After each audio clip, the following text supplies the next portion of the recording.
¿Qué tal amigos de Leyendas del Deporte? Mi nombre es Hugo Rosas, transmitiendo desde la ciudad de Mérida, Yucatán, aquí en México, para toda Latinoamérica y más allá del charco en España, donde los ven muchísima gente, donde han pasado también grandes figuras del fútbol y de olímpicos también que nos han acompañado en este gran programa llamado Leyendas del Deporte. Y bueno, como es de costumbre, de lunes a viernes, siempre llevándoles lo mejor de lo mejor del deporte nacional como internacional, no importa la disciplina, fútbol, básquetbol, lucha libre, boxeo, atletas olímpicos, ganadores de medallas, de oro, plata, bronce y de cualquier metal, aquí siempre estarán con nosotros. Y bueno, hoy no es la excepción. Hoy contactamos a un viejo amigo hasta Bolivia. Él nació en Cochabamba el 25 de diciembre y yo lo sé porque es el cumpleaños de mi hermana y por eso se me grabó muy rápido. Mi querido amigo Carlos Borja, el eterno capitán de la selección boliviana, al que le doy las gracias por estar aquí en Leyendas del Deporte. Mi querido Carlitos, ¿cómo estás? Muy buenas noches. ¿Cómo estás, Hugo? Un gusto saludarte. Primero agradecerte por la oportunidad que me brindas para poder compartir en tu programa Leyendas del Deporte. Realmente un gusto poder compartir contigo y también compartir con toda la afición.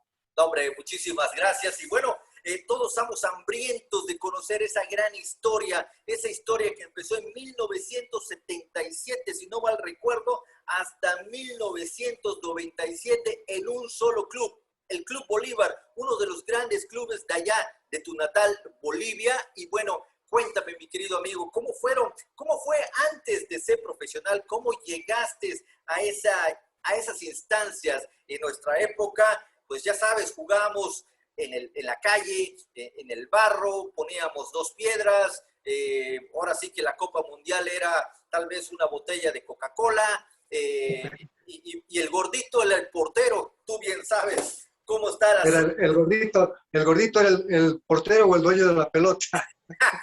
Era el capitán del equipo, ¿no? Era el capitán del equipo. Era el No, capitán. yo te cuento que mi mamá era deportista y está comprobado científicamente que de una madre deportista, seguramente el hijo es deportista porque la madre generalmente va con sus hijos a hacer deporte. Claro. Distinto al padre que se va solo porque después se va con sus amigos, ¿no es cierto? Entonces, yo iba con mi mamá y yo era mejor basquetbolista que jugador de fútbol, porque mi mamá era basquetbolista. Ah, mira. Tenía condiciones deportivas porque mi colegio se presentaba en básquet, voleibol, natación, atletismo, fútbol, pulvito, fútbol de salón. Al final representaba en todo mi colegio y eso me encantaba. Jamás había pensado dedicarme al fútbol profesional porque no estaba en mis planes, no estaba en mis proyecciones futuras, porque felizmente yo tuve una infancia en buenas condiciones económicas, nunca me ha faltado nada, entonces era lo que pretendía mi papá, salir profesional y seguir con los negocios de mi papá y todo eso, ¿no es cierto? Resulta de que se clausura la universidad en Cochabamba y me mandan a estudiar a la Argentina. En la Argentina me quiere fichar un equipo, el Gimnasia Esgrima de La Plata, pero no me acostumbré, volví a Bolivia. Cuando volví estaban cerradas las universidades y me dediqué al fútbol así de pasada porque mi papá era amigo de un presidente del club Litoral en Cochabamba. Entonces juego en Litoral y me ven jugar, que jugaba bien, y al día siguiente, a los 3 meses de jugar, aparezco ya como jugador de Bolívar. Yo ni sabía de lo que era el Bolívar, porque o sea, a mí me gustaban los equipos de Cochabamba, el Wilstermann y el Aurora, por ejemplo. No pensaba nada del Bolívar. Entonces, llego un domingo en la mañana a La Paz, aquí en La Paz, y debuto ese mismo domingo frente a Oriente Petrolero, ya en la liga profesional. Tenía casi por cumplir 18 años, 17 años. Debuté ese día y desde ahí nunca más dejé de ser titular en el Bolívar y me apasionó el fútbol, me dediqué al fútbol. Claro que después cumplí con lo que quería mi papá, ser profesional, todo eso, pero me encantó el fútbol y de ahí empieza mi carrera futbolística en el Club Bolívar, en el cual me quedé prácticamente 21 años. Fíjate Ese nomás. fue mi inicio. 21 años de un solo equipo en una sola institución como el Club Bolívar, como lo decía yo anteriormente, uno de los grandes clubes de allá de tu gran país. Pero cuéntame, mi querido Carlos, ¿cómo llegas a ese club? ¿Cómo se da ese club? A pesar de que pues, me comentabas de que pues, jugabas al fútbol con un equipo, que el presidente era amigo de tu papá, pero ¿cómo se dio ese contacto con ese Club Bolívar? Y más cuando en nuestra época, Carlos, no me dejarás mentir, era complicado llegar a un equipo de primera división en donde estés, porque el fútbol pues no era tan bien visto como es ahora. Anteriormente los mismos papás te ponían un candado, te decían, primero el estudio y después, si quieres, te vas. No como ahora, Evidente, no como ahora evidente. que al papá enseguida le dice, no, tiene cualidades tu hijo, tiene su hijo apenas 8 años y ya quiere Que sea dejar. futbolista. Sí, exacto, correcto. Entonces, ¿cómo fue ese momento, Carlos? Mira, como, no, como estaba cerrada la U, entonces, para que hagan, a mí sabía que me gustaba el deporte, entonces habla con el presidente del Club Litoral de Cochabamba, que era profesional B. O sea, entonces juego como 4 meses y soy declarado como la revelación del campeonato, la revelación del año. Y el que salimos campeones como ese club, como Club Litoral, y el técnico mío pasa a ser técnico de Wilstermann, el mejor equipo, el equipo más representativo de Cochabamba. Y me dice, vas a ir conmigo a entrenar al Wilstermann, vas a quedarte en Wilstermann. Bueno, a mí me gustaba Wilstermann porque era el equipo de Cochabamba, digamos, ¿no? Voy al entrenamiento, cuando me estoy cambiando, se me acerca el técnico, me dice, Carlos, no te cambies. ¿Por qué? Le digo, porque eres jugador de Bolívar. Yo ni sabía que el litoral de Cochabamba antes, si querías jugar, tenías que ser dueño de tu pase, o el club era dueño del pase, o el dirigente era dueño de tu pase. Sin tu pase vos no podías escoger club, eras dependiente del club. Entonces, Litoral me vende a Bolívar y de esa forma es que aparezco yo en Bolívar. Me mandan una nota de Bolívar diciéndome que tengo que presentarme en La Paz. Entonces, justamente mi mamá, que era profesora de educación física, viene a La Paz para los bolivarianos del 77, la casualidad. Entonces yo me voy con ella, porque después de estar en La Paz yo pensaba volver con ella a Cochabamba nuevamente. Llego domingo en la mañana, debuto para Bolívar en la tarde y debuté como sin ninguna presión, porque me encantaba el fútbol, no me preocupaba de que si había público o no había público, no me preocupaba de que si era una profesión para mí, simplemente era una pasión, un deporte, me encantaba y disfrutaba de jugar. Entonces, es por eso que me quedo y cuando mi madre vuelve a Cochabamba, yo ya firmé contrato con el Bolívar. Entonces me quedé para cumplir el contrato, pero además ya me ganó, digamos, el, el hecho de jugar profesionalmente, el que salgas en la prensa, el que te hagan entrevistas y que eres la figura, si bien joven, pero ya eres una figura prometedora y que ya estás en miras de la selección. Entonces todos esos aspectos hacen que te ilusiones y de ahí fue que me quedé en Bolívar. Y poco a poco fueron puliendo ese diamante. Claro, poco a poco fui mejorando, tuve mayor fortaleza anímica. Felizmente, a veces la educación y el haber estado rodeado de mucho cariño te da seguridad en todo aspecto, ¿no? Entonces yo me sentía seguro, tenía confianza en mí, tenía personalidad, y es así que a mí, pasando unos 2 años de Bolívar, ya soy el capitán del Bolívar, y es por eso que me dicen el capitán eterno, el capitán de capitanes. eh, Fui capitán del Bolívar y de la selección por casi 18 años, ¿no? El Entonces, eterno capitán. el eterno capitán, me dicen acá.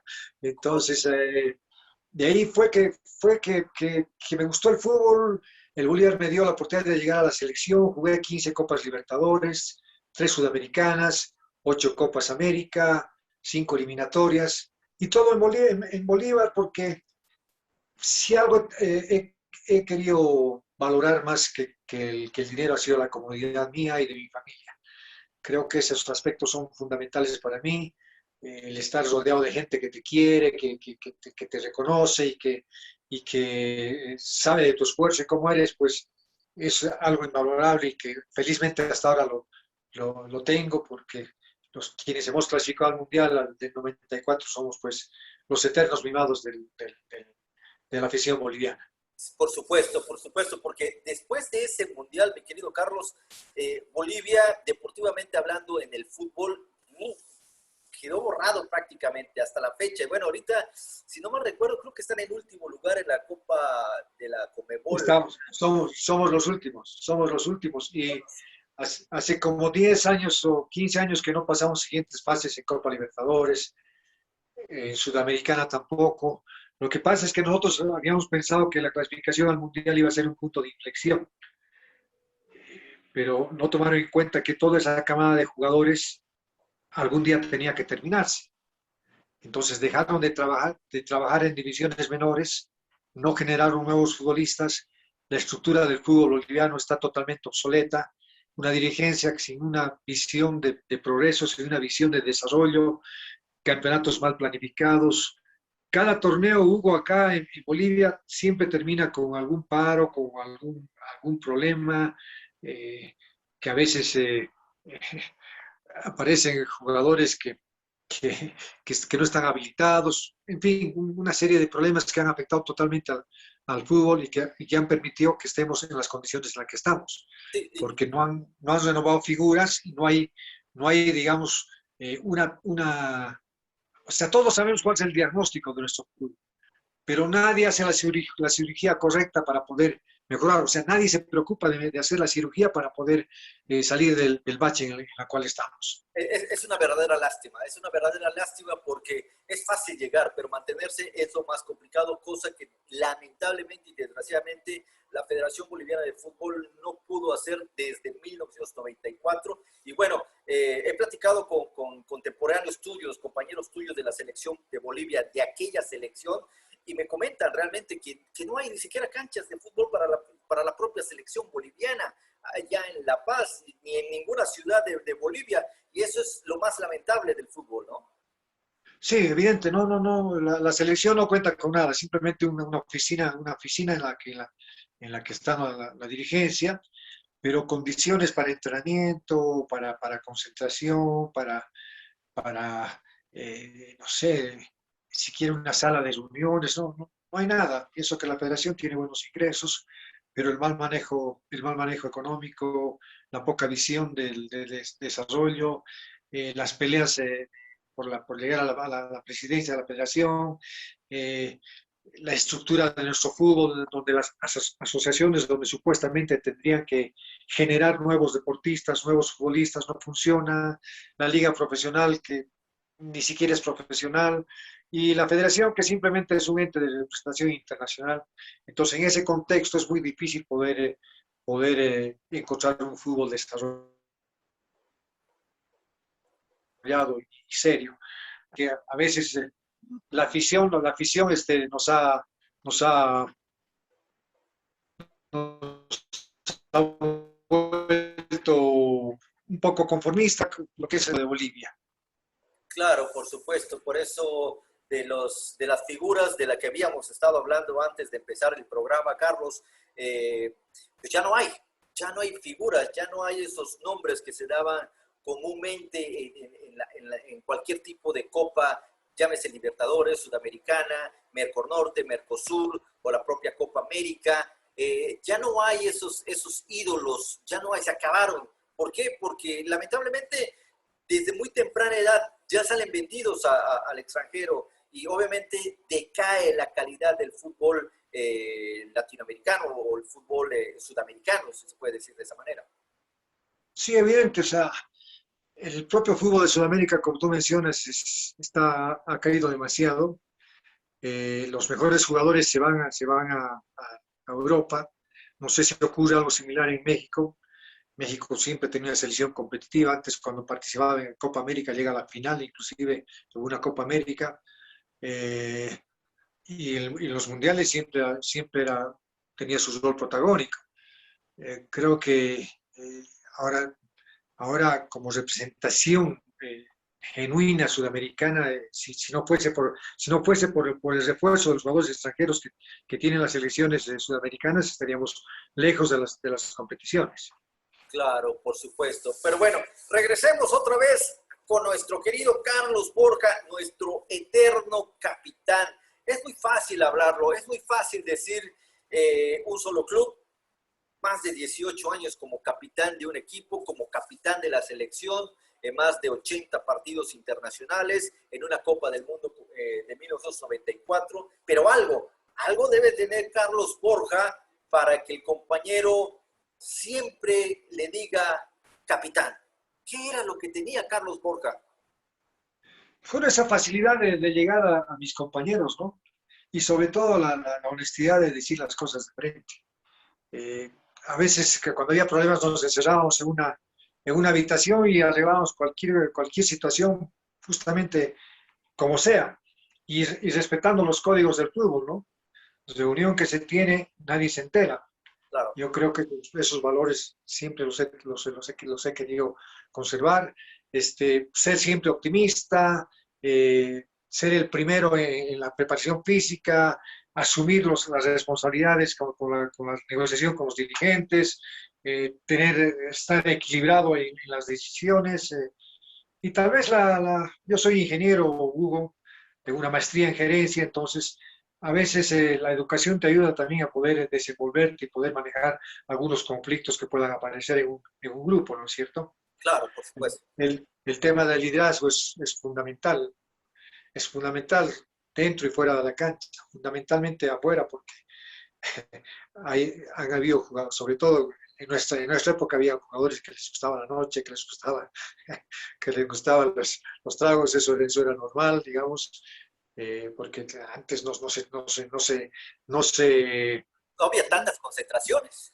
claro, no había tantas concentraciones, era más natural nuestro fútbol, era más cercano, el futbolista era más cercano a su hinchada, era más cercano al periodista inclusive porque no había las conferencias de prensa, el periodista te entrevistaba cuando si te encontraba o podía entrar al camarín, eh, la hinchada cualquier momento podía saludarte, en cambio ahora son tan lejanos de esa situación que a veces hasta molesta, ¿no?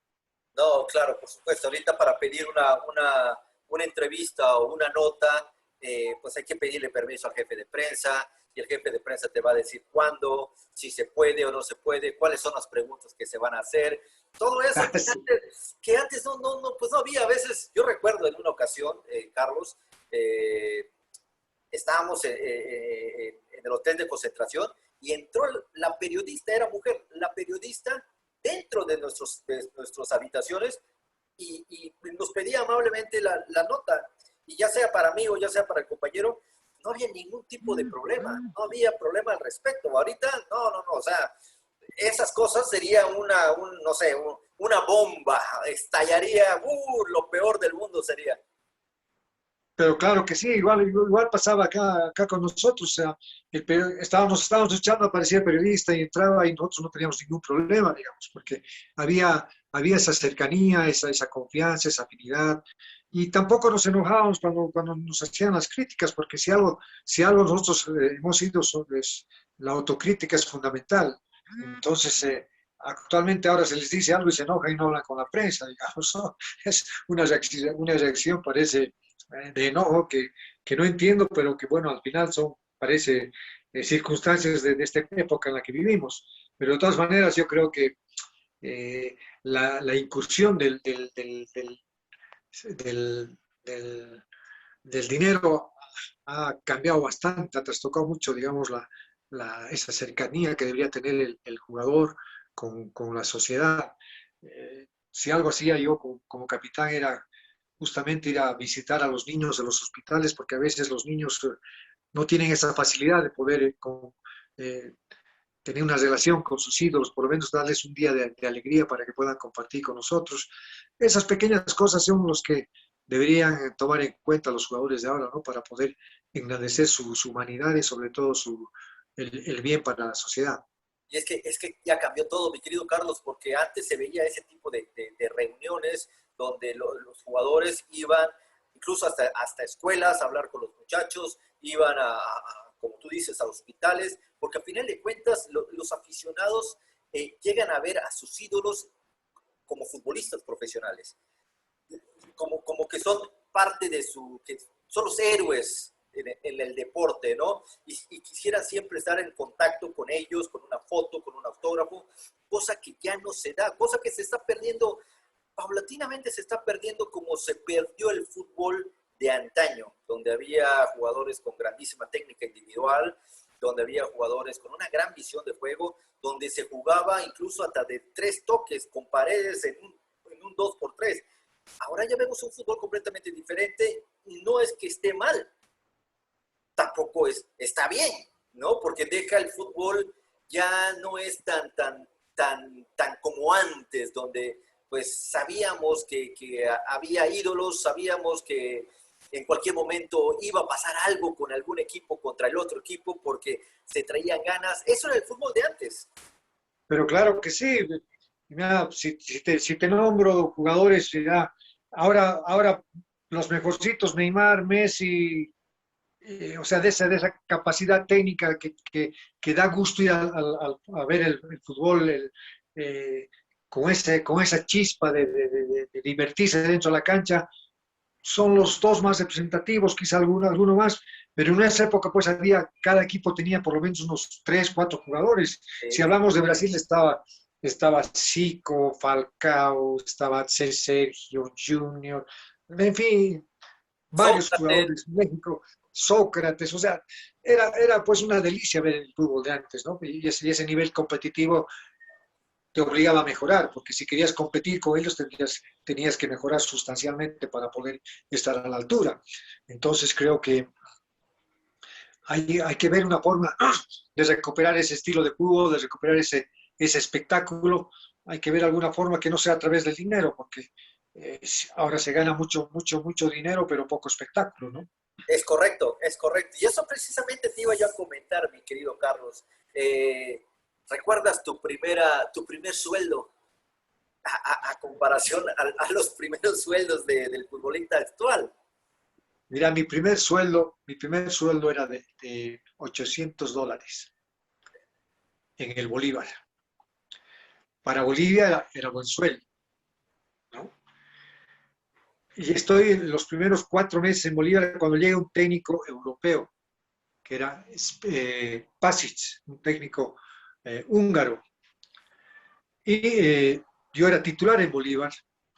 Y entonces él averigua los sueldos y ve que mi sueldo era bajo en comparación a todos los demás. Entonces él me hizo subir el sueldo en ese primer año, casi a la altura de los mejores jugadores, y empecé a ganar a $2,000, que era muy buen sueldo para mi época, Yo, ¿no? yo, yo quisiera ganar $2,000 actualmente, mi querido Carlos. No, ahora Bolívar está pagando entre $30,000 y $50,000. ¿Por qué no nacimos en esta nueva era?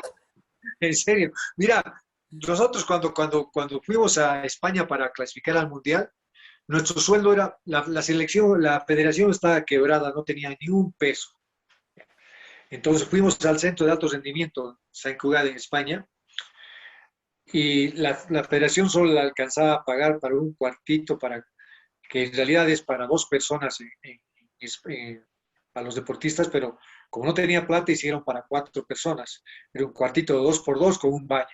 Ahí estuvimos 2 meses, las condiciones no eran las adecuadas, y nuestro sueldo en esa época era $20 diarios. O sea que ganaba Los 600. famosos, los famosos viáticos. Los famosos viáticos no, pero ese era nuestro sueldo, no era viático, era nuestro sueldo. Era su sueldo. Era nuestro sueldo, o sea, nuestro sueldo era de $600, ¿ya? Pero nos pagaban día a día $20. Y en Europa no te alcanzaba para nada, pues un sándwich y sus refrescos y chao los $20. Una Eso, llamada, una llamada a tu familia y chao los $20. O sea que tenías que llamar cada fin de semana para ahorrar un poco, ¿no? Entonces, esas fueron las condiciones en que esa selección que clasifica al Mundial era la retribución económica. Pero todas esas condiciones por las que pasamos, las incomodidades de estar 4 en una habitación chiquita, el trabajo duro físico, el no salir para nada porque no tenías un peso para salir en España. Entonces, todas esas condiciones fortalecieron nuestro carácter y fundamentalmente nos dieron el temple para poder salir adelante. Eso fue fundamental en las eliminatorias.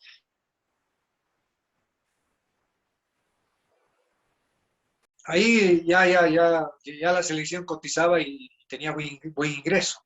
Entonces ya mejoraron los sueldos y bueno, ya fue pues más que inversión económica, más que retribución económica, fue, no sabes cómo fue el cariño de la gente, el disfrute de todo el país. Si algo hizo esa selección fue la integración del país. En ese momento simplemente nos sentimos bolivianos, nos olvidamos de las diferencias políticas, religiosas, económicas, raciales, simplemente nos sentimos bolivianos e hicimos orgullosos a todos los bolivianos que estaban afuera. Claro. Porque si de algo tengo que sentirme, digamos, orgulloso es justamente porque cuando fuimos a España o Europa, venían los bolivianos y nos decían, por fin pudimos sacar la bandera boliviana para un mundial. Entonces, ese sentimiento de dignidad que recuperamos todos los bolivianos fue inolvidable y felizmente me tocó vivirlo. Claro, por supuesto, en ese Mundial de Estados Unidos 94, al mando del profe Ascargota, Escargota. el español, Xavier Ascargota, por supuesto, donde ahorita vamos a hablar un poquito sobre ese Mundial, ya nos adelantaste unas buenas anécdotas, pero bueno, tú iniciaste en el 77, obviamente en el 78 Mundial en Argentina, 82 Mundial en España, 86 Mundial en México y 90 precisamente allá en Europa, en Italia. Viste pasar muchos mundiales y tú decías, ¿cuándo? ¿Cuándo será nuestro momento? ¿Llegó un momento de desesperación, mi querido Carlos? Mira, para Italia 90 nos tocó la eliminatoria contra Perú y Uruguay. De ahí el ganador del grupo clasificaba al Mundial. Le ganamos a Perú acá 2-0 y le ganamos 1-0 en Lima. Estábamos ganando 2-0 a Uruguay en La Paz. Y lo teníamos muerto como para golear. Liquidarlos. Para liquidarlos. Y justo una jugada desafortunada, perdemos la pelota en mitad de cancha y nos mete un gol Uruguay. Ese gol que mete Uruguay significa la clasificación de Uruguay al Mundial, porque nos gana por gol de diferencia. Nosotros fuimos a Uruguay, lo teníamos metido contra su arco, pero nos ganan 2-0 y ahí hubo bueno, es difícil hablar del arbitraje, pero bueno, clasifica Uruguay. Entonces hay como una sensación de frustración, de enojo, de tristeza, de enojo, de lo que sea, pero ya como despertando al jugador boliviano de que se podía clasificar, de que no estábamos tan lejos de poder llegar a un mundial.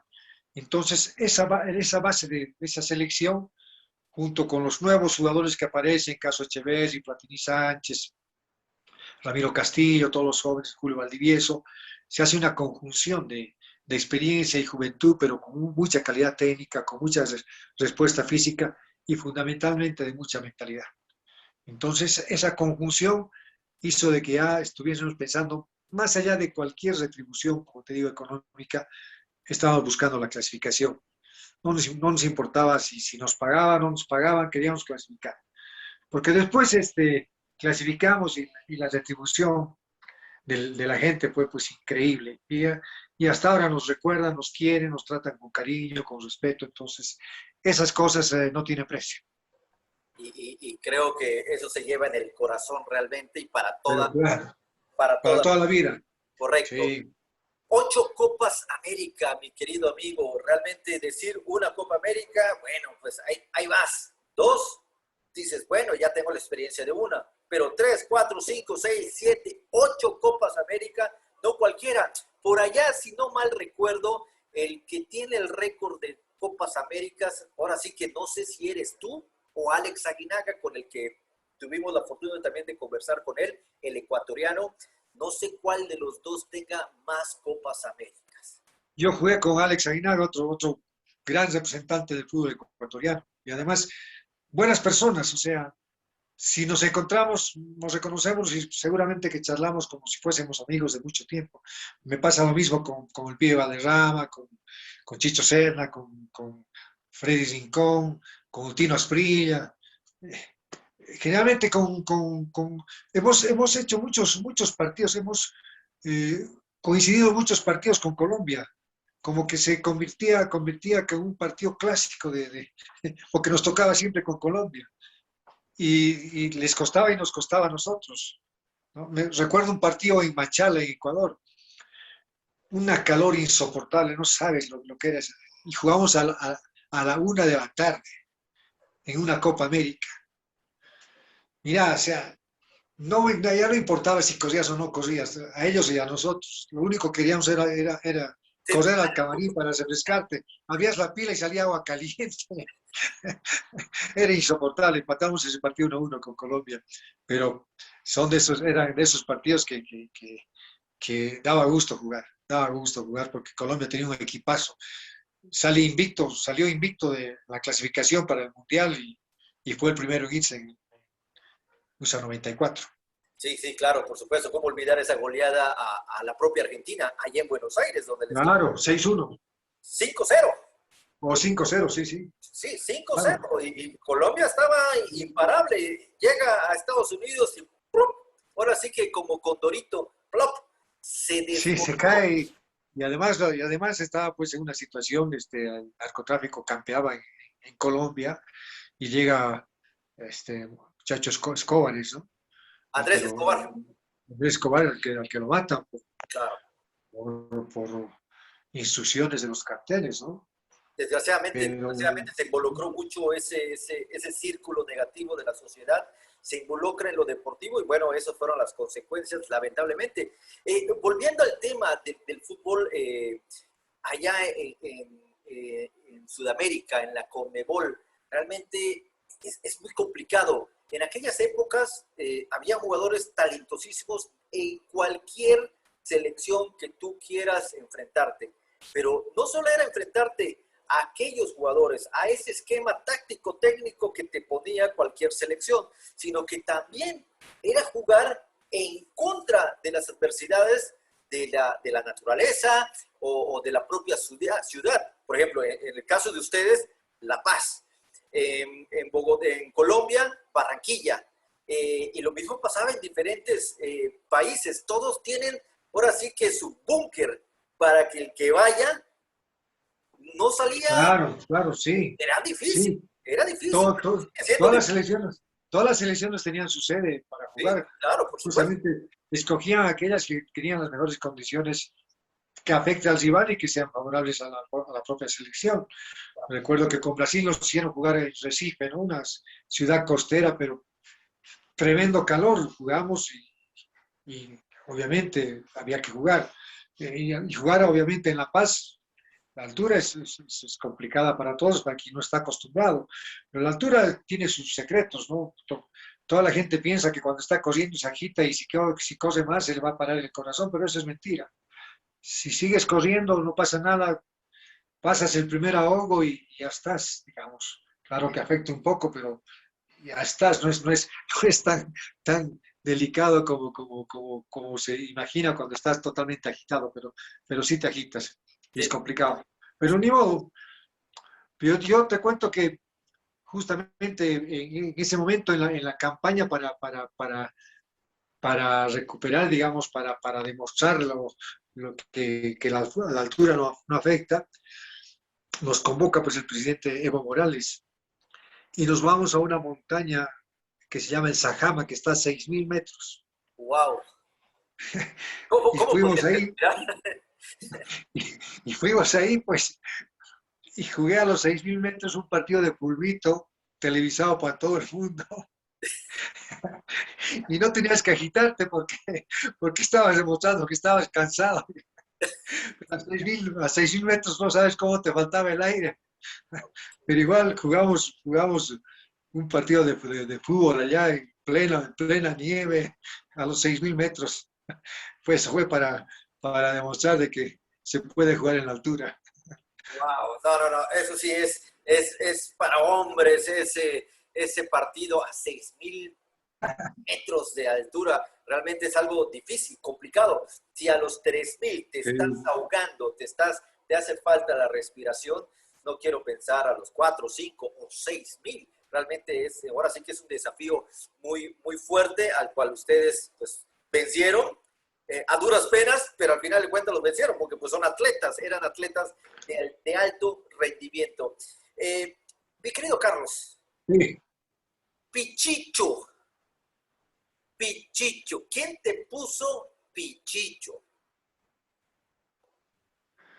Mira, había un programa de dibujos animados de la Argentina que era el Alguirucho, no sé si se conocerá en México, eh, y de Patoruzú.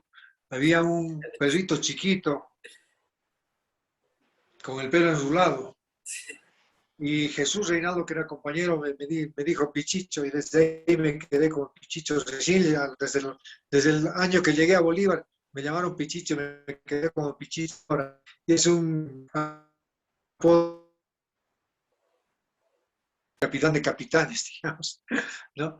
Pero sí, es bonito estar rodeado de gente que te quiere, querido Hugo. No, hombre, no, realmente eso pasa en el fútbol, o sea, no sales libre sin el famoso apodo realmente. Durante 21 años en un mismo club, como el Club Bolívar, viste pasar a gran cantidad de jugadores, tanto nacionales como extranjeros que llegaban y aportaban para el club. Eh, ¿cuál, ¿Qué jugadores eran de los que te gustaban mucho? Que hayas dicho, este jugador me gusta porque le metes el producto de gallina que todo jugador de fútbol necesita, sobre todo la personalidad. Una cosa es que tú seas un jugador de gran calidad técnica, de gran manejo de pelota, con gran visión de juego, pero cuando entras a un estadio de fútbol y lo ves repleto, te tiemblan las piernas y de nada sirvió esa gran calidad, esa gran visión de juego, o sea, de nada te va a servir. Se necesita personalidad y producto de gallina. Por eso te pregunto, mi querido Carlos, ¿quién eran esos jugadores que llegaban y aportaban para el club? Bueno, han llegado muchos, Hugo, han llegado muchos. Felizmente han llegado jugadores de selección. De Argentina llegó Carlos López, que considerado entre los mejores 10 de la historia del fútbol argentino. De Perú llegó Lachea, Coqui Girano, Acasuso de arquero. Del Paraguay llegó Bataglia, Sanabria, Mario Nicasio Sanabria, 9 de la selección paraguaya. Llegó Urruti, llegó Giuntine de Bolívar, Giuntine se va a Boca Juniors de la Argentina. Todos esos jugadores que antes llegaban a Bolívar eran jugadores de selección. Y obviamente está rodeado de gente de talento, de capacidad mental. Los mejores jugadores de Bolivia llegaban al Bolívar. Llegó el Diablo Echeverri, Milton Melgar, Julio Valdivieso, Platini Sánchez. Entonces, cuando estás rodeado de buenos jugadores, te obligan a mejorar. Tienes que mejorar para estar a la altura y demostrar de que eres bueno, tan bueno como ellos, y que no desentones dentro del equipo. Y obviamente para eso tienes que trabajar constantemente y tienes que mentalizarte de que tienes que estar a la altura. Y este tipo de jugadores te obliga a mejorar y además hacen al fútbol más competitivo, porque a los demás equipos les obliga a tener buenos jugadores y mejores contrataciones. Claro, claro, por supuesto, por supuesto. Como futbolista profesional, siempre la idea es a veces salir, sobre todo en Sudamérica. No tanto aquí en México. En México el mexicano no se le da por salir, porque se siente cómodo en su liga, se siente cómodo con la gran cantidad de dinero que gana para un equipo de fútbol y dice, ¿para qué yo salgo? Si aquí lo tengo todo, no necesito salir. Bueno, a veces eso es lo que pasa cuando va a una Copa del Mundo y no trasciende por lo mismo, porque pues no pasamos de lo mismo que es México, México, México, México. Pero en Sudamérica, Centroamérica, son países que sacan jugadores, que se tienen que ir, o sea, 2, 3 años se tienen que ir, ya sea a Brasil, Argentina, Chile, y empiezan a poblar igual otros países con gran calidad futbolística, ¿no? Perú, Colombia, Ecuador. ¿Por qué? ¿Por qué decidiste solamente Bolívar, Bolívar, Bolívar y de allí nadie te sacó ni con un Ave María? Mira, mi primera Libertadores el 78, salimos mi primer campeonato, nos toca jugar contra Olimpia y Sol de América del Paraguay. De Paraguay, claro. Olimpia sale campeón de esa Libertadores. Y es Olimpia el primer equipo el que quiere llevarme a, a jugar a Paraguay. Entonces el presidente de Bolívar, Mario Mercado, dijo, no, tiene pues, muy chango y tiene mucho para dar para el Bolívar, tiene que mejorar todavía, tiene mucho para crecer, ¿para qué lo vamos a vender tan pronto? Yo tampoco no tenía tanta afición por salir a jugar afuera porque me estaba gustando jugar en el Bolívar. Pasan 2 años y juego una Copa América en la Argentina. Y ahí me contacta el presidente de San Lorenzo para que yo pueda ir a la Argentina. Pero yo ya estaba familiarizado con el Bolívar, ya estaba identificado con el Bolívar, estaba contento en el Bolívar y tampoco yo necesitaba mucha plata, digamos. No era mi intención, o sea, ganar dinero, sino disfrutar, porque las condiciones que tenía las tenía en mi casa con mis papás y después lo que yo tenía me parecía suficiente y no tenía, digamos, esa ambición de dinero. Pasó después otra Colo-Colo de Chile y ya pues yo ya estaba ensamblado en el Bolívar, era el capitán, era, ya había formado mi familia y el mover toda mi familia a otro país era complicado. Estaba contento, así que tendría que ser demasiado buena oferta para que yo tenga que irme a algún otro país. Y como que aparece una muy buena oferta en Corea, pero justo estabas en la etapa de clasificación al Mundial y yo dije, me voy a Corea, se olvidan de mí y no me, no me llevan al Mundial, ¿no? Entonces, prefiero no tener el dinero que me ofrecen en Corea, pero prefiero jugar un Mundial, digamos. Entonces, esa fue la decisión, ¿no? Que renuncio a todo el dinero que pueden darme en Corea, pero juego el Mundial por mi país y al final le acerté porque como te dije siempre y reconozco siempre el cariño que me brinda la gente, el agradecimiento que me da la gente aquí en Bolivia es invalorable y eso es el mejor tesoro que tengo. Impresionante, impresionante. Quiere decir que el Bolívar te pagaba bastante bien. Me imagino que tú eres el dueño de esas torres que están allá en La Paz. No, antes no había pues el dinero que había ahora, Hugo. Antes el Bolívar vivía de las recaudaciones, no había pues los pagos que hay ahora en Copas Libertadores por cada fase, por una sudamericana te están dando $1 millón. No había eso. Ganabas poco, pero estabas satisfecho porque al final de cuentas lo que te pagaban era suficiente para Bolivia. Para Bolivia era por demás suficiente. O sea, no me quejo de lo poco que he ganado porque, o sea, soy una persona sencilla, tranquila, eh, comparto el cariño de mi familia, de mis hijos y me siento feliz con eso. No pretendo tener más de lo suficiente, tengo lo suficiente y punto.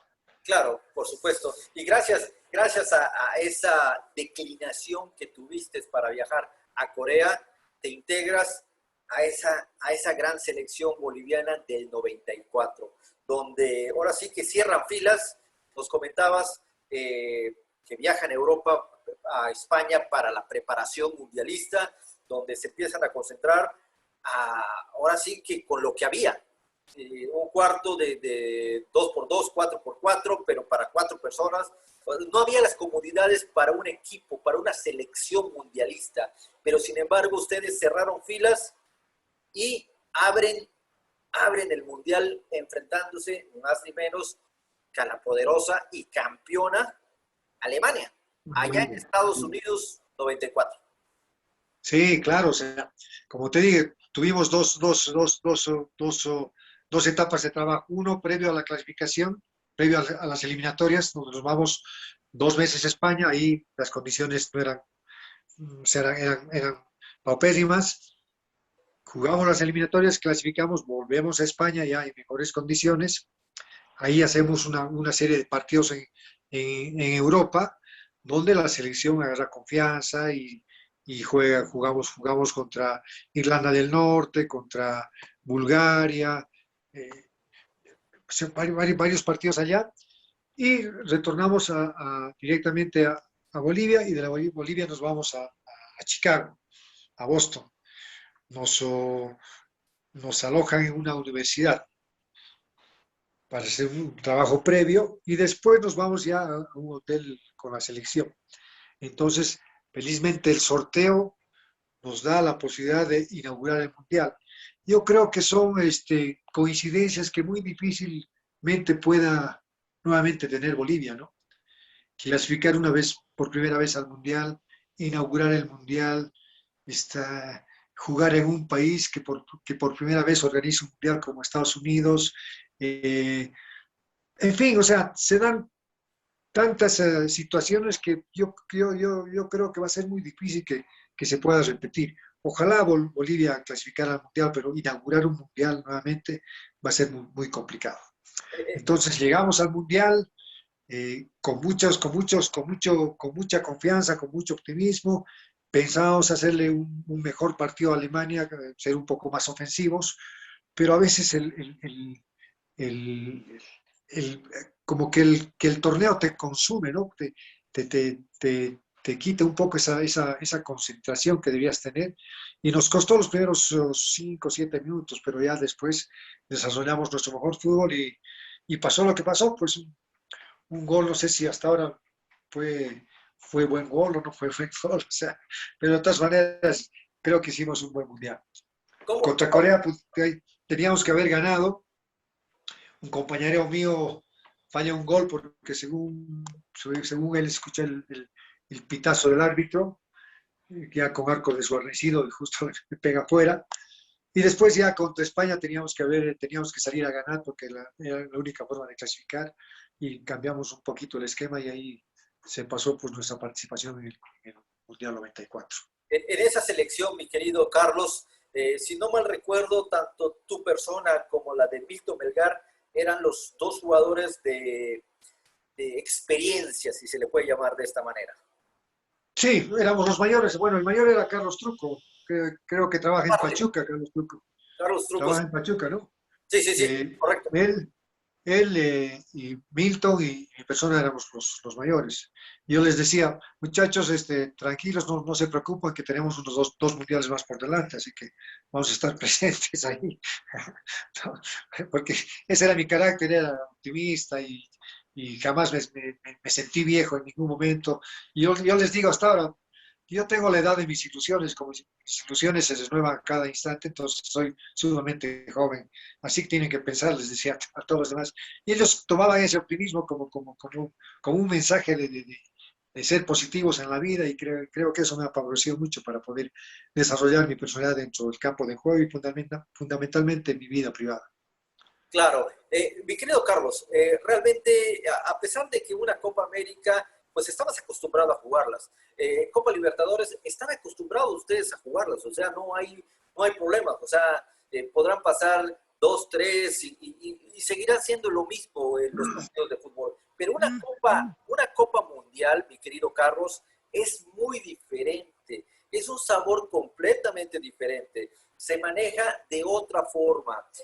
¿Cómo ustedes pudieron tranquilizar las aguas y tratar de calmar, sobre todo ustedes, tanto Carlos como el propio Milton y tú, calmar a esa generación de, como decimos aquí en México, de chavos o de pibes o de muchachos jóvenes que pues tal vez su deseo es de que arranque el fútbol, esa desesperación por arrancar un partido de fútbol, pero era una Copa del Mundo y sobre todo la inauguración, donde todo el mundo estaban en los ojos de Alemania contra Bolivia. Bueno, mira, después de la clasificación que tuvo Bolivia, eh, como seis, siete, casi todos fueron a jugar al exterior. Se fue el Diablo, se fue a Chile, Latini Sánchez se fue a Portugal, eh, eh, Peña se fue a España, Marcos Andy se fue a España, el Loco Truco se fue a México, en fin, la mayoría fueron a jugar al exterior. Eh, Milton estuvo en Argentina, en fin, yo fui de los pocos que me quedé en Bolivia, entonces ya tenía un poco más de experiencia, si bien eran chavales como tú dices, pero ya tenía más experiencias respecto al tema del fútbol, a las grandes ligas, ese tipo de campeonatos. Obviamente lo que tú mencionas respecto al mundial es totalmente distinto a cualquier torneo. Ahí no hay punto de comparación ni con Copa Libertadores, ni con Copa América, con nada. El Mundial es único y es una cosa difícil de explicar. Entonces, había mucha confianza, hicimos un equipo realmente muy unido en el trabajo físico, en todo sentido nos unimos, las condiciones en las que compartimos nos permitió unirnos más. A veces dicen que en la adversidad encuentras los verdaderos amigos y eso fue lo que hicimos, ¿no? Porque hasta ahora tenemos nuestro grupo y nos juntamos y hablamos y reímos y mantenemos ese grupo del 94. Entonces, y sí, eso fue lo mejor que hicimos, creo, el conformar un grupo sumamente unido. Entonces, cuando nos toca jugar frente a Alemania, te comento, entramos a calentar y estaban ahí los gringos al lado nuestro, pues, los gringos parecían grandotes, duros, todo esto, y empezamos como no sabían nada de castellano, vos sabes que el latino es, es reilón, molestoso, todos nos empezamos a molestar, les decíamos de todo, como no entendían nada, nos miraban y se seguían nada más. Y nosotros gritamos, hay que sacarles la mura, hay que sacarles que esto, gringos de tal, como si nos estuviesen haciendo algo, ya estábamos empezando a insultarles nosotros, ¿no? Habrá sido el nerviosismo, lo que sea, pero era la etapa del calentamiento. Creo que ahí nos desahogamos toda nuestra ansiedad, todo nuestro nerviosismo ahí en el calentamiento. Y claro que sí, al entrar a la cancha nos sentimos un poco, eh, como te digo, eh, bajoneados un poquito por el ambiente, por lo que significaba el Mundial, por la inauguración del Mundial, por lo que nos miraban, todo el mundo estaba mirándonos, como que sientes un poquito ese impacto, ¿no? De lo que es el Mundial, y por eso te digo que nos costó unos 5 minutos, 6 minutos el entrar en confianza y practicar nuestro juego. Entrar al juego. Vamos a fantasear un poquito, mi querido Carlos. ¿Qué hubiese pasado? Digo, si la selección boliviana de fútbol le toca como les toca ahora a los representantes de cada país en los mundiales, que a veces llegan, cuando van a Europa en un mundial, llegan hasta en un castillo o el hotel es exclusivamente para el futbolista, no se admiten ni la prensa, cerrado por completo todo. A comparación como lo vivieron ustedes allá en Estados Unidos, donde el hotel, pues, entrabas tú a tu habitación y atrás de ti venían los recién casados y abajo en el lobby estaban 300 personas esperando que alguien bajara.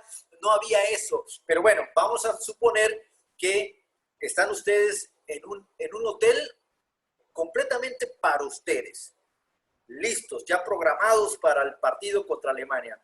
Y no tienen a un árbitro mexicano como el caso de Arturo Bricio Carter, que fue el que les pitó. ¿Qué hubiese pasado, mi querido Carlos, en ese primer partido de fútbol? Me quedo con lo que hemos pasado, Hugo, con el tener esa relación con la gente, porque al tener esa relación con la gente creas más compromiso, creas como que más deuda a tener un mejor desenvolvimiento, a tener mayor responsabilidad dentro del campo de juego, Pero no porque pierdes, Carlos, no pierdes la concentración a lo que fueron a Estados Unidos. Es que esa generación estaba acostumbrada a eso, a compartir con la gente en las concentraciones, con el Bolívar o con la selección, la gente siempre iba a visitarnos, entonces para nosotros era una cosa natural. Me tocó, digamos, en un partido amistoso contra Irlanda del Norte, nos alojamos en un castillo donde no había nadie, ¿no? Y nos parecía como que medio, Aburridos, deprimidos.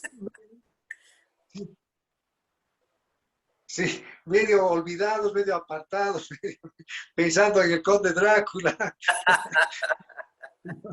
Entonces, nos parecía, a mí me parecía, me gustaba el tener esa relación con la gente, con el público, porque siempre he sido de atender a los niños, de sacarme fotos, de estar con quienes al final te vuelven ídolo, ¿no? Claro, claro, por supuesto. A final de cuentas, ellos buscan a sus héroes deportivos, son ustedes que portaron Ah, esa camiseta verde que vemos aquí a nuestras espaldas, esa camiseta verde bolivariana, esa camiseta que dio de qué hablar en aquel Mundial de Estados Unidos 94, mi querido Carlos. De las 11 participaciones Copas Américas, perdón, 8 participaciones en Copas Américas, ¿con cuál te quedas? me quedo con la primera, porque la primera, yo 18 años, 19, 18, 18 años, y prácticamente Milton Melgar también estaba conmigo ahí en esa Copa América. Un cambio de total de jugadores, un cambio generacional prácticamente toda la selección. Era un equipo sin experiencia, pero puros jóvenes, y nos toca jugar contra Brasil y Argentina. Argentina venía de salir campeón mundial del 78. Y Brasil tenía pues un equipazo, estaba Zico, Sócrates, Junior, o sea, todos los jugadores espectaculares, ¿no? Me Nos imagino que toca, Santana era el entrenador. eh, perdón, Me imagino que Tele Santana era el entrenador. sí, estaba de arquero eh, Joao, creo, Joao, era arquero, no recuerdo bien el nombre, pero era un arquero famoso No, no recuerdo su del- nombre, pero sí, del- ya sé quién dices. ¿ah? Entonces, nos toca esa Copa América. Y como decían que era una selección joven la nuestra, que, que recién estaba iniciando, pues ya estaban, pues, vos sabes cómo es la afición, ¿no? O el periodismo, ya estaban pensando en las goleadas que nos iban a ganar. Y ganamos en La Paz, ¿no? Le ganamos a Brasil y le ganamos a la Argentina. Perdimos en la Argentina por 2-1 con golazo de Maradona. Argentina teníamos un equipazo también, estaba Maradona. Y perdemos 2-0 en Brasil. Entonces, por ese gol, creo que clasifica Brasil por encima de la Argentina, ¿no? Entonces, esa fue mi primera selección, mi primer encuentro con los dos grandes, mi primer encuentro contra Zico, contra Maradona, jugadores reconocidos a nivel mundial, y que me marcan la muestra de que evidentemente son grandes jugadores, pero la diferencia cuando pones actitud, pones mentalidad, pones ganas, le pones todo lo que puedes poner, a veces puedes equilibrar esa diferencia técnica con tu respuesta física. Claro, por supuesto. Como eterno capitán, antes de cada partido, pues obviamente la foto oficial con los árbitros y siempre estabas allá con el rival, con el capitán rival, pero no eran un X. Ahí estás con Diego Armando Maradona de Argentina, con Enzo Francescoli de Uruguay, con Carlos El Pibe Baldomero Uruguay. de Colombia. No sé si por allá estaba Iván Zamorano con Chile o Marcelo Salas con Chile, pero Iván Zamorano. Iván Iván Zamorano Zamorano. con Perú, Alex Aguinaga. con Alex Aguinaga en Ecuador, con Roberto Chorillano Palacios de Perú, perdón, De Perú. con José Luis Chilaver de Paraguay. De Realmente Paraguay. estamos hablando de capitanes y jugadores emblemáticos del fútbol. Sí, no, no. O sea, y además, Hugo, de nuestra época era pues, no solamente había un buen jugador en cada selección, había pues, todos eran buenos y además eran reconocidos, o sea, cada país tenía por lo menos unas 7, 8, 9 figuras, pero figuras, ¿no? A nivel internacional. Entonces yo creo que eso marcó un poquito la diferencia en la cual los equipos sudamericanos podían salir campeones mundiales cuando se jugaba con el campeón de Europa. Es por eso que también en los campeonatos mundiales estaba equilibrado más o menos los equipos sudamericanos y los europeos. Ahora Europa empezó a sacar mucha ventaja. ¿Por qué? Porque su fútbol es más competitivo. Claro, por supuesto. Eso sí, tienes toda la razón, mi querido amigo. Carlos, 11 campeonatos con el club de tus amores, con el club Bolívar. 12 campeonatos. 12 campeonatos, 12 campeonatos. Siempre decimos que la primera es como que nuestro amor a primera vista, si se puede llamar de esa manera. Sí. Pero durante varios te das cuenta que unos se sufrió, otros llegaron mermados y campeonaron, otros fue porque pues tuvieron la gloria, porque se enchufaron todos, pero ¿cuál recuerdas con mucho cariño de esos 12 campeonatos? El primer título, obviamente, como tú mencionas, después una definición por penales, donde falló un compañero nuestro casi en el último penal y le tocaba patear al rival. Y a veces piensas, ¿no? Y dices, bueno, ya, hasta aquí llegamos. Pero después la sorpresa es, pues, la justicia divina es buena. La justicia divina, claro. Entonces, sí, entonces volcamos en los penales y salimos campeones en Cochabamba. Generalmente he tenido la suerte de definir campeonatos en la ciudad de Cochabamba, porque generalmente definíamos con un equipo de Santa Cruz y íbamos a jugar a Cochabamba. Y en las finales siempre me he ido muy bien, he sido de marcar goles en las finales de Bolívar. Y he sido modestia aparte, he sido un 8 con mucha llegada. Soy el tercer goleador del Bolívar, tengo 142 goles para el Bolívar, jugando de 8. Bueno, me comía toda la cancha porque me encantaba el fútbol, me encantaba corretear, estar presente en el ataque, en la defensa. Mira, tenía una capacidad técnica impresionante, hasta ahora sigo jugando y no me canso nunca. Antes, cuando recién me iniciaba, para mí el hacer deporte era pues mi pasión. Entonces, para mí era normal, por decirte, yo jugaba sábado en la tarde con Litoral, pero en la mañana estaba jugando todo el día fútbol de salón. Porque no sé cómo llamará allá en México. ¿Fútbol de salón? Fútbol de 5 contra 5, ¿no? Fútbol de salón, sí, fútbol 7, fútbol 5. Ya. Fútbol 5 contra 5. Pasaba toda la mañana. Llegaba a mi casa, me duchaba, almorzaba violentamente y me iba caminando hasta el estadio a jugar mi partido oficial de fútbol profesional de segunda. Entonces, eso era para mí normal. Eso era normal, porque me encantaba, jugaba tranquilamente. Llego al Bolívar y llego a la casa de mi tía en La Paz y me hago amigos del barrio, ¿no? Y me invitan a jugar. Entonces yo domingo en la mañana iba a jugar pulvito, y en la tarde iba a jugar con el Bolívar, partido normal. Para mí eso era normal, o sea, nunca nadie me dijo que tú no deberías jugar, que esto, que el otro, que tienes que cuidarte. Hasta que alguien le dice al técnico de Bolívar, que era Ramiro Blancut, un excelente técnico, le dice que yo los domingos en la mañana jugaba pulvito. Pero a mí nadie me dijo que no podía jugar, porque eso es lo que hacía normalmente en Cochabamba. Y me pregunta el técnico, me dice, Carlos, ¿usted juega pulvito los domingos? Sí, profe, juego. Y me gusta. Yo todo inocente le dije, todo, y ahí me multó, me dijo. Primero, no puedes jugar, ¿por qué? Porque te puedes lesionar. Segundo, tienes que llegar fresco a los partidos. Ahí fue mi primera multa con el Bolívar. Y a partir de ahí, bueno, ya ya no jugaba pulvito, pero más o menos esa capacidad física la tenía para jugar partidos en la mañana y partidos en la tarde. Después, cuando jugaba Copa Libertadores, aprendí a jugar racket. Terminaba el partido de Copa Libertadores y me iba a jugar racket con unos amigos.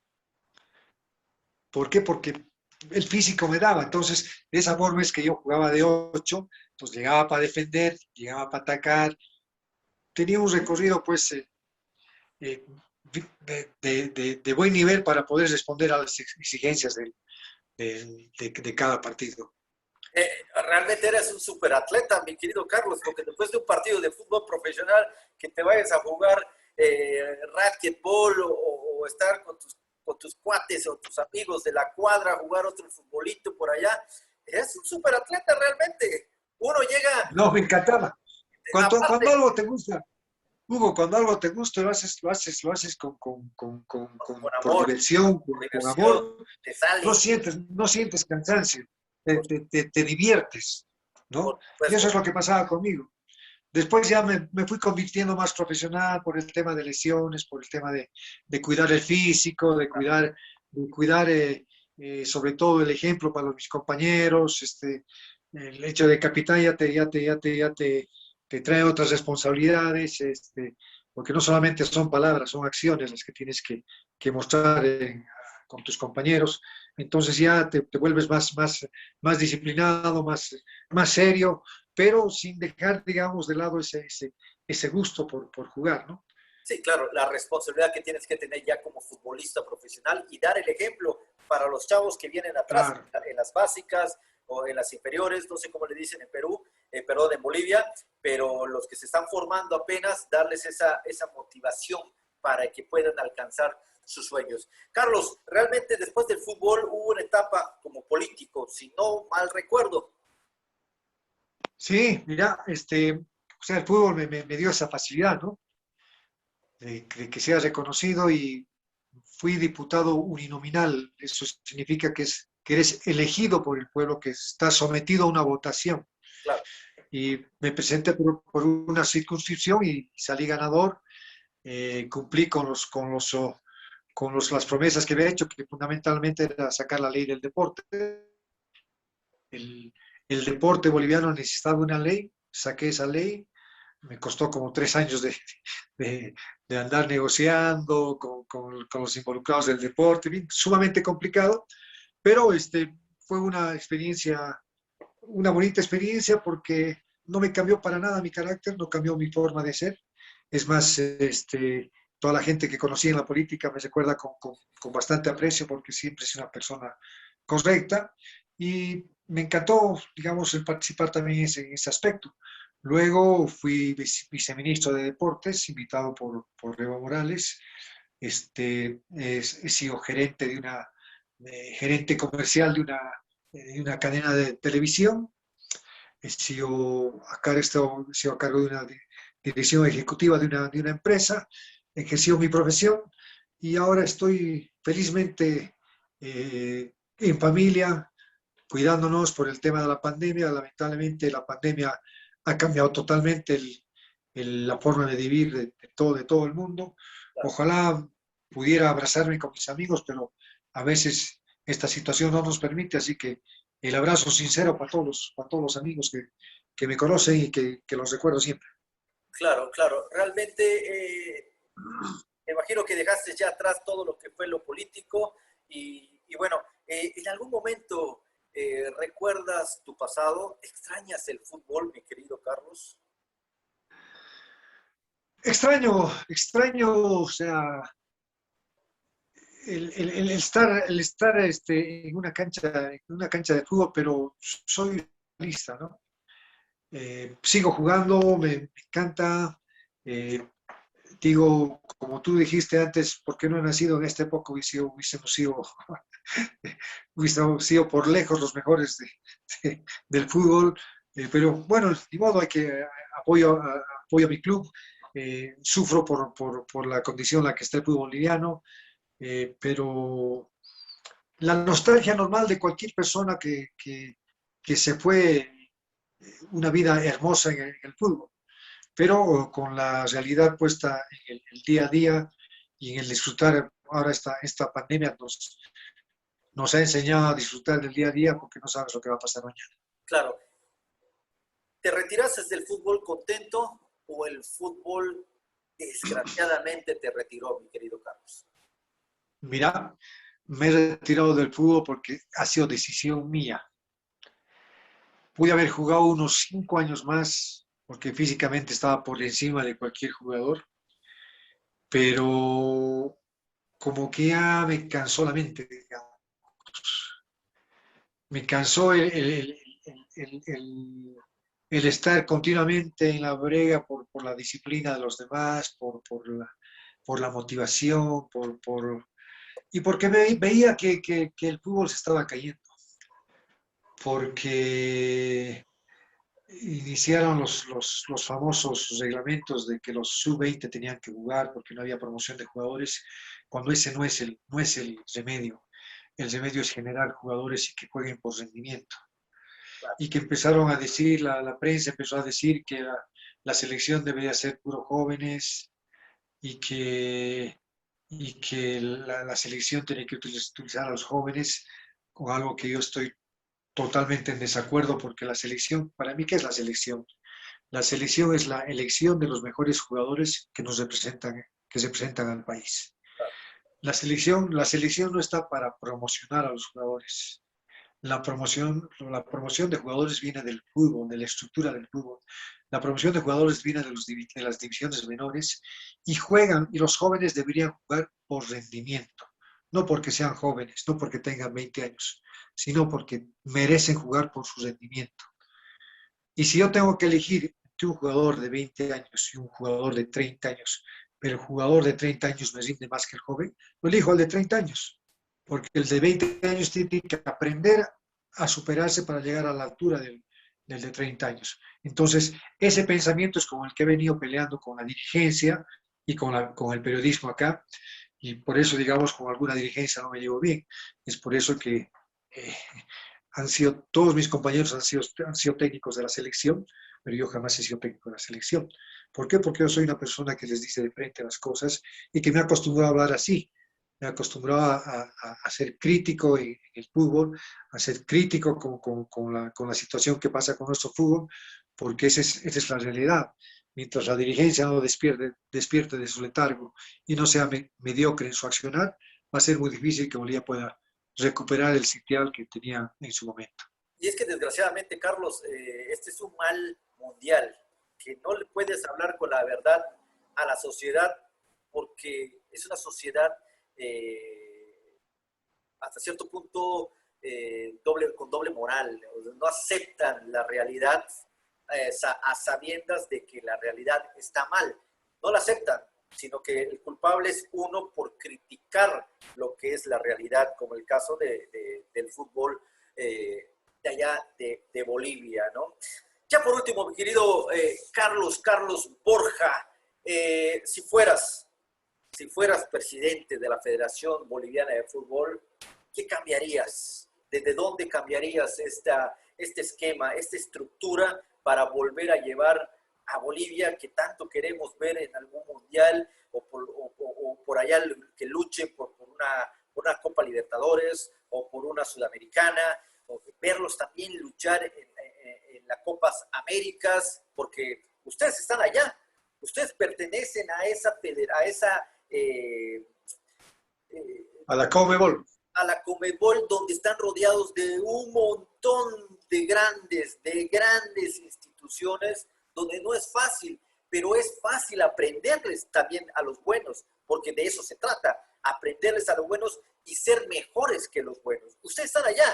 ¿Qué quisiéramos nosotros los mexicanos de poder competir, aunque nos dejen eliminados tal vez en 1, 2, 3 años, pero tal vez vamos a aprender de que vamos a estar luchando contra Bolivia, Paraguay, Chile, Argentina, Brasil, Colombia, Perú, Venezuela?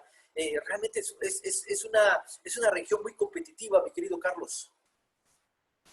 Bueno, sí, yo creo que, a ver, ¿qué es lo que haría yo como presidente? Primero, cambiar la estructura de nuestro fútbol. Las asociaciones, hacer lo que les corresponde, que es la generación de nuevos futbolistas. Generar nuevos futbolistas. Tiene que ser un trabajo a largo plazo, porque en 2 años, 3 años no vas a conseguir. Y la afición tiene que tener la paciencia para poder responder a un trabajo a largo plazo, tal como lo hizo Alemania. ¿Qué hizo Alemania? Alemania antes, el fútbol de Alemania antes era pura potencia, físico y fuerza, y ahora el fútbol de Alemania es uno de los fútboles más técnicos que tenemos. Has visto al Bayern, lo has visto a la selección tocando, han llevado técnicos sudamericanos, han llevado jugadores sudamericanos, han cambiado su estilo de fútbol, y entonces Alemania es una potencia técnicamente y físicamente. Entonces, ¿qué es lo que tiene que hacer Bolivia? Bolivia tiene que recuperar su identidad de fútbol, recuperar su estilo de fútbol. Bolivia, sus jugadores están bien dotados técnicamente. A ellos hay que agregarles una respuesta física. Entonces, hay que trabajar desde los niños de 8 años con esa mentalidad. Mejorar el aspecto técnico y darles una potencia física. Y contratar los mejores técnicos en divisiones menores. ¿Por qué? Porque es muy diferente el trabajo de entrenadores con los jugadores profesionales y otro es el trabajo de los técnicos con los niños. Tiene que ser otro trabajo. Y tampoco es bueno que exjugadores que no tienen mucha experiencia en el trabajo con niños se hagan cargo de ellos. Tienen que ser técnicos específicos para los niños. Eso es lo que no se entiende acá, porque todas las escuelas son dominadas por exfutbolistas que no han hecho esa escuela de hacer un trabajo con los niños. Entonces, hay que generar jugadores a partir de los 8 años. Seguramente va a tardar unos 10 años, 8 años, quizás lo más rápido, para sacar jugadores que respondan a ese pensamiento. Y a partir de ese trabajo bien organizado, bien planificado, se va a poder tener jugadores competitivos y además con un estilo de fútbol definido que nos permita a Bolivia ser competitiva también a nivel internacional. Sí, sí, Y obviamente, perdón Hugo, obviamente el presidente tiene que ser el manejo dirigencial, el manejo estructural, el del manejo económico, de tal manera que todo sea manejado honestamente y también con una planificación acorde a las necesidades urgentes que tiene nuestro fútbol. Completamente de acuerdo, Carlos, realmente has dicho todo y sobre todo que los equipos de fútbol que sepan de que es importante invertir en las fuerzas básicas, no en comprar en un extranjero para que puedan ser campeones ese año, cuando pueden invertir en fuerzas básicas y sacar a grandes jugadores para que pueda ser campeón 2, 3, 4 y hasta 5 años consecutivamente, si se lo proponen, porque se puede, de que se puede, se puede.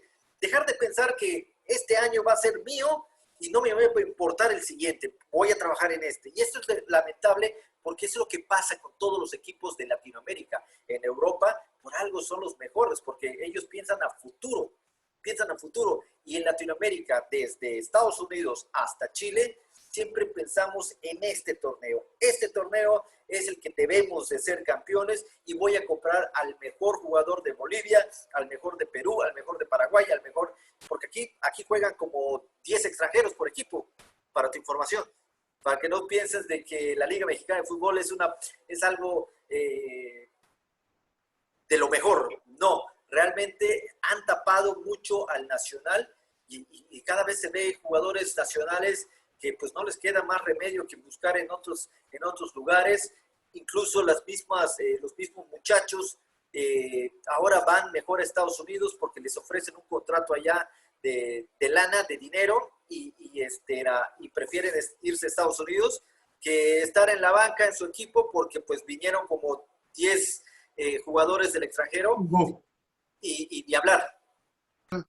Espero poder conversar contigo en otra oportunidad. De verdad te agradezco de todo corazón por haber tenido la oportunidad de compartir y hablar de fútbol. No, hombre, gracias a ti, mi querido Carlos. Y este fue Leyendas del Deporte, haciendo historia con la historia. Muchísimas gracias y que pasen muy buenas noches. Un abrazo, Hugo. Cuídate. Que Dios te bendiga. Igualmente. Bendiciones.